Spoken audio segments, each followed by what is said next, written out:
I'm Eric Cline. I'm an archaeologist and an ancient historian. I'm also the author of 1177 BC and its sequel after 1177 BC. The period that we're discussing today is incredibly important in the history of humankind.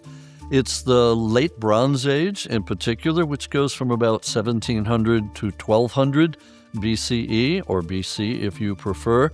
This was a time where people were basically globalized around the Mediterranean in a way that is not frequently seen. And so what happened to them back then may have implications for us today. So it turns out to be a much more important period to study than one might expect, even though it's more than 3,000 years ago. How to avoid civilizational collapse.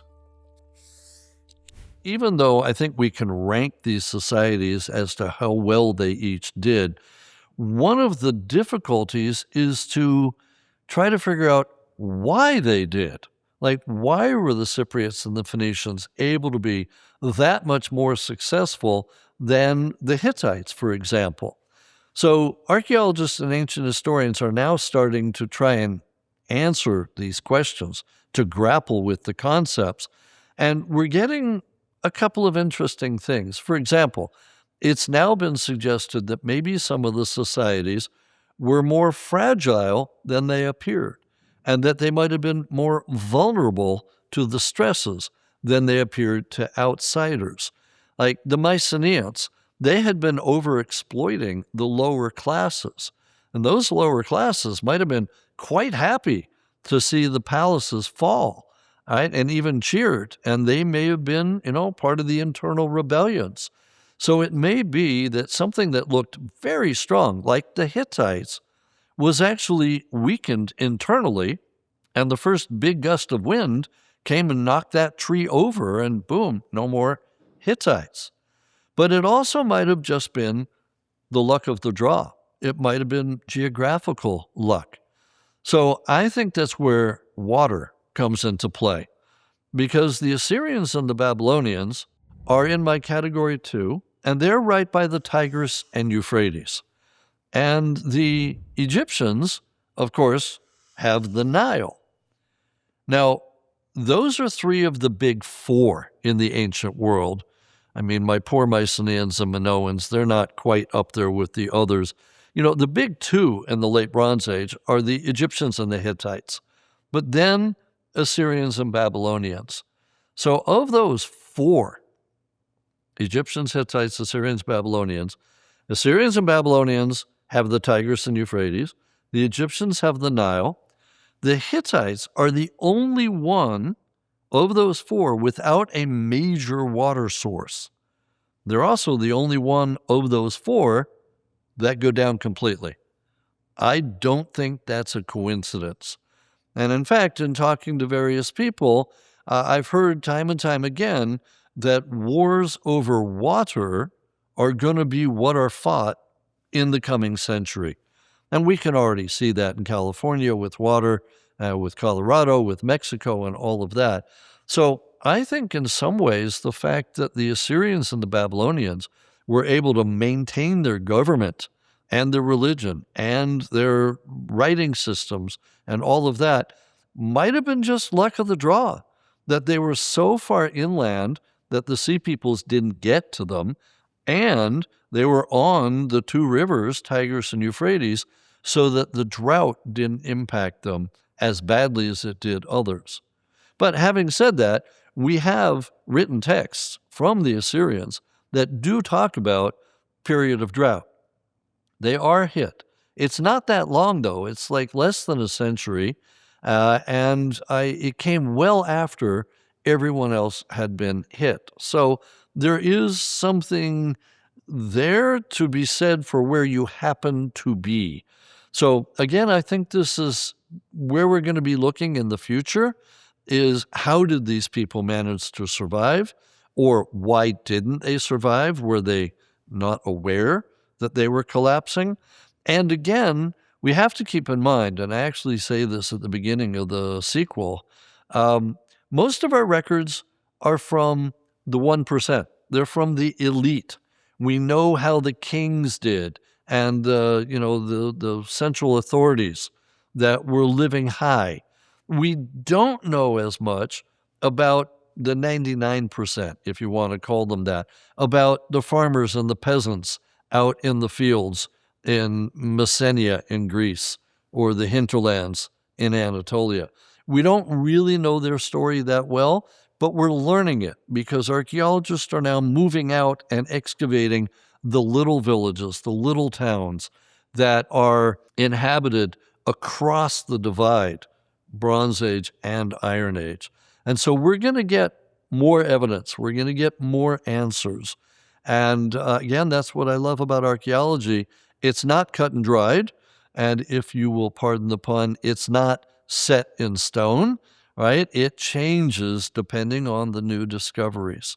So everything you're reading in the books, not just my books, but the history books and all that, it's going to be different to a certain extent within 5 years, 10 years, 50 years, right? I've already come out with the revised version of my first book, and I have a folder in Dropbox of new articles that have already come out since 2021 that I need to take into account if we're ever able to do a third edition, right? It just keeps coming. It doesn't stop.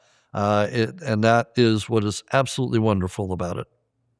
In addition to all the other factors, whether, it was luck of the draw, where you were situated or anything like that, the other factor to bring into account is how good were your leaders? That is, were they able to lead you through this time of turbulence and catastrophe? Did you have the right people in the right place at the right time or not? Now, I suspect that contributed a lot to this as well. So, for example, when Egypt had 3 or even 4 people all saying that they were the pharaoh at the same time in different parts of the country, that's not good leadership, right? That's not how you're going to get through this. Similarly, the Hittite royal family had a schism at exactly this time and parted the ways. That was exactly the wrong time to do that. You needed a strong leader in place at that time.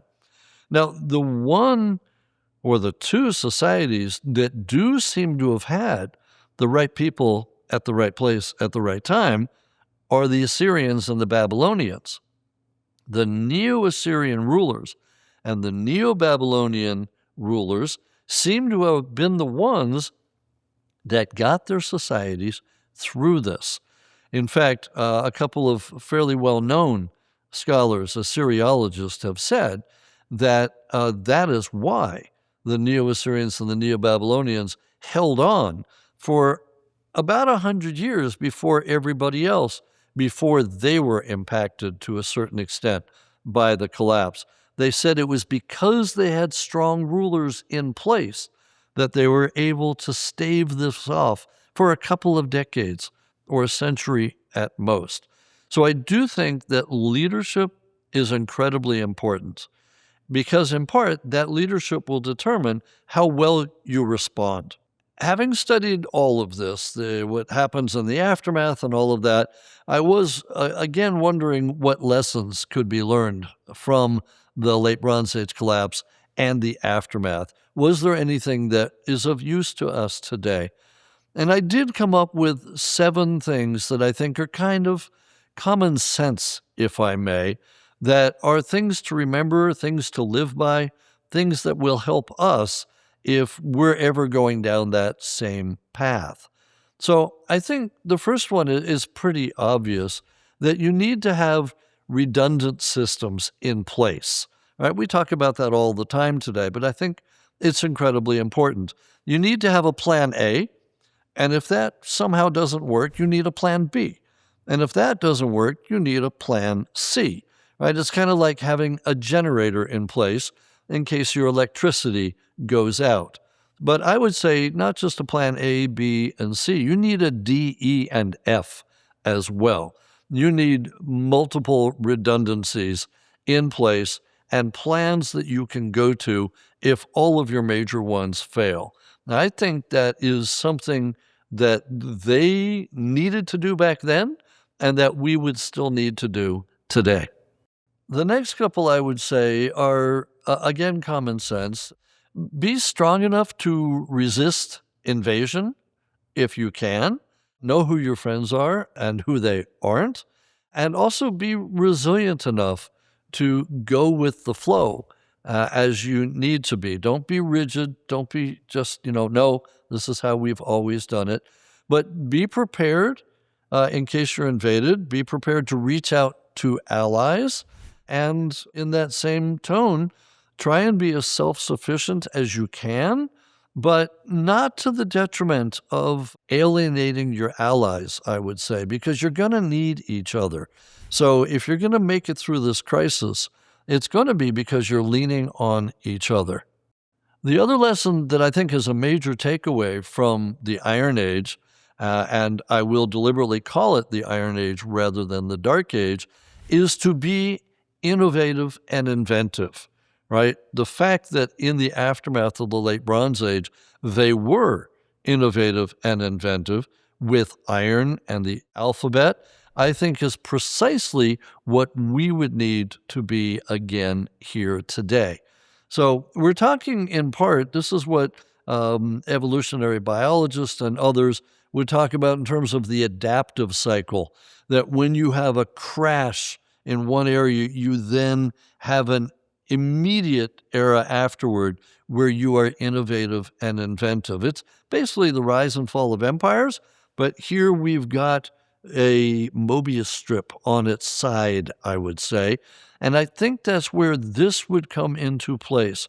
If you are crashing, if your society is coming down, one of the ways you can best be resilient is to be innovative, is to be inventive. So back in the Iron Age, what they did was turn to iron when they were having trouble making bronze. That actually, tin back then has been compared to oil today, petroleum, gasoline, and their need for tin back then is much like our oil today. But I actually think it's changing now. So just like in the Iron Age, they changed to iron. So what we need to be more worried about, I think, in this day and age, are rare earths like lithium that are used in chips, in computers and cars and microwaves and everything else. If something happens to the supply chain and we are not able to get that, and remember what happened during the pandemic, during COVID, which wasn't that long ago, that we had such supply chain issues, and all of a sudden there was problems getting everything from computers to cars. We need to be innovative and inventive. We need to be looking already for substitutes that can take the place of lithium or whatever. This needs to be not another dark age. When we go down, if we go down, and I actually think it's going to be when we go down, we need to be prepared to turn on a dime and be innovative and see what we come up with next if we're going to survive the collapse of our society, which I do think is coming. I don't know when, but I don't think it's, are we going to collapse? I think it's, when are we going to collapse? And in this case, we're going to need to be innovative and inventive. The other thing we need to do, and again, I think this is very relevant to today, is to prepare for extreme weather conditions. Now, back then in the late Bronze Age, I was talking about a mega drought that lasted 150 to 300 years. That, I believe, would qualify as an extreme weather event. Today, we are also having extreme weather events. We see it almost on a daily basis now. And what I would say here, my rule of thumb is, look, prepare for extreme weather events, because then if they come, like intense hurricanes, then you're prepared. And if they don't come, what have you lost, right? Not much. So I would say one of the big lessons from antiquity is prepare for extreme weather conditions. And along those same lines, I would say one of the other lessons is to really be careful of your water resources, right? Be very careful of where your water is going to come from. whether it's from a river or elsewhere. But we saw what happened in the late Bronze Age, and we're seeing what's happening today, where people are already fighting over water resources and especially rivers. So I would say that that's another takeaway from the late Bronze Age collapse and its aftermath. And then the last thing that I would add is keep the working class happy. I mean, any historian from any period of history will tell you that that's essential. Keep the working class happy, or there will be consequences to pay. And I think we see this in the late Bronze Age collapse, especially if internal rebellions are a greater factor than we have thought even till today. And even now, I would say we need to look around and ask, are we keeping the working class happy? And if not, what's going to happen, right? And people point to all sorts of things like the Russian Revolution and the French Revolution and all of that. We've seen what happens if the working class is not happy. So I think that is, again, that would be my last of the common sense takeaways, but surely we can add to it. I mean, I think we could probably easily get up to a top 10, but for right now, I've got a top 7. One of the things we need to be worried about is the tipping point. When are we going to reach the point of no return for ourselves? Right? Are there warning signs? I do think there were warning signs back in the late Bronze Age. We know that the Egyptians, for example, were trying to crossbreed their cattle, their normal cattle, with zebu or zebu cattle, who thrive better in arid conditions. Is there anything we can do today if we notice signs warning us that we may be approaching a societal collapse, that there might be a tipping point coming up soon? I think we've already got some of the signs out there. Not everybody believes them, but I do think they are there. I think the extreme climate, the weather conditions, is one of the signs that we're approaching possibly a tipping point. But we've also got other things that some may or may not remember. Back during the pandemic, when we had all sorts of supply chain issues and had trouble getting, toilet paper, right? That was a systemic problem, and I think kind of a warning of what might come. The ship that got stuck in the Suez Canal for 5 or 6 days, that I think was also a problem, and it really drove home the fact that one ship stuck in one canal can affect people worldwide for a week or more. And imagine if you had that at the same time as some of the other problems. We might have been looking at a systems collapse very quickly. And in fact, one of the things I am now wondering about, back in 2008, we had the Wall Street financial crisis. What if that crisis had happened 10 years later or a dozen years later? What if we had had the Wall Street financial problems at the same time that COVID was hitting or beginning to hit? What if they had both happened in about 2020? I'm not so sure that we would be sitting here today. I think we might be scrambling in the ruins of our globalized network. I think we might have come this close to our tipping point, and we're lucky that they were 10 or 12 years apart. So I don't think we're out of the woods yet, and I really do think that when people say to me, oh, we can't collapse. We're too big to collapse. We're too big to fail. And I answer, no, we're not. That's hubristic. Every society in the history of humankind has either collapsed eventually completely or has transformed so much that they're almost unrecognizable in their new form. And to say that that's not going to happen to us, I think is just foolish. It's hubristic for sure. So when people say to me, are we going to collapse? I look at them and I say, yes, we are going to collapse. The question is, when are we going to collapse? And for that, I don't have an answer. It could be next week, could be next year, could be 10 years from now, could be 50 years from now. But I am sure that at some point we are going to collapse or have to transform. I mean, maybe AI is going to create it and cause it right now, but who knows? My big question to those that are asking me is to ask them back, when we collapse, how are we going to deal with it? Are we going to be fragile? Are we going to be vulnerable?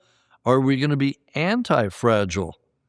In the aftermath of our society collapse, are we going to be Phoenicians or are we going to be Mycenaeans? And I personally am a bit worried. As an archaeologist, I look back and I tell my students that they're the next generation and they're going to be inheriting all of the problems we've created.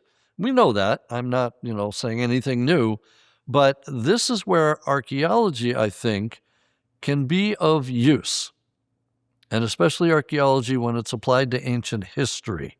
Because if we're willing to listen and to learn from the past, then we can deal with what's happening in the present, and that will affect our future. Otherwise, we're just doomed to repeat the past again and again and again. And personally, I think we're smarter than that. But I may be wrong. Let's hope I'm right.